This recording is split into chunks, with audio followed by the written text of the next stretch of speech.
რაც შეეხება ჭერს და საფარდეს, რომელიც საკმაოდ მნიშვნელოვანი დეტალი არის ხოლმე რემონტის წარმოების დროს, იმიტომ რომ ბინის პატრონი აპირებს რომ დააყენოს დეკორატიული საფარდე, ხო, რომელიც კედელზე მაგრდება და ფარდა პირდაპირ, კედელზე დამაგრებული კარნიზიდან ჩამოდის, ხო, საფარდიდან ჩამოდის. მაშინ რა თქმა უნდა, წინასწარ ასეთი საფარდის გაკეთებას რა აქ აზრი რომელსაც ჩვენ ვაკეთებთ, მაგრამ ძალიან ხშირი ტენდენცია არის ახლა ბოლო წლების მანძილზე, როდესაც ფარდა პირდაპირ ჭერიდან ჩამოდის და ის ჩასაშენებელი კარნიზი საფარდე, ხო, უნდა დაიმალოს ჭერში. ამ შემთხვევაშიც ასეთი ვარიანტი გვაქვს, რომელიც გულისხმობს, რომ რემონტის მორჩენის შემდეგ, ანუ საფრთხის სამუშაოს შემდეგ იქნება ესეთი ჭრილი გაკეთებული კედლიდან კედლამდე და შიგნით ჩაჯდება, რომელიც არ გამოჩნდება საბოლოო ჯამში, იქნება გაკეთებული საფარდე, რკინისაც არის, პლასმასსაც არის, გააჩნია ბიუჯეტი, რა ბიუჯეტში უნდა რომ ჩაეტიოს თვითონ ბინის პატრონი.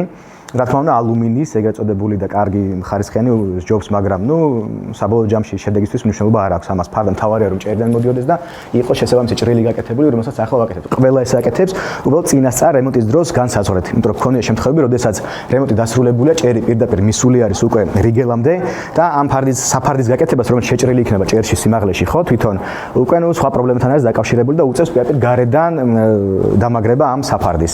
ასეთი შემთხვევა რო არ ქონდეს, წინასწარ გაიაზრეთ აუცილებლად როგორი ფარდა გინდათ, რანაირი გინდათ და შემდეგ დაიწყეთ უკვე ის სამუშაოები, რომლებსაც აპირებთ რომ გააკეთოთ.